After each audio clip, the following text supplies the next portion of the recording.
everyone. In today's video we would like to show how you can get the front flashlight while filming in TikTok on an iPhone. So unfortunately there is no direct way to do that, but in today's video we would like to show you the small yet effective hack how you can bypass this limitation. So first of all, you want to open up the settings.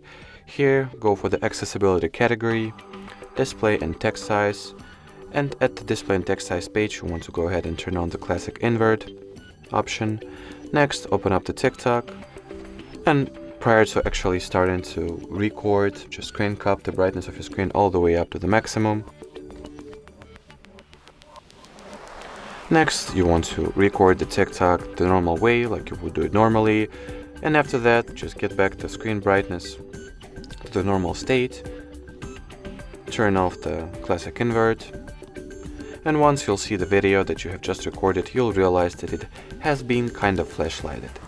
So that was it for this video. Thank you so much for watching, and bye bye.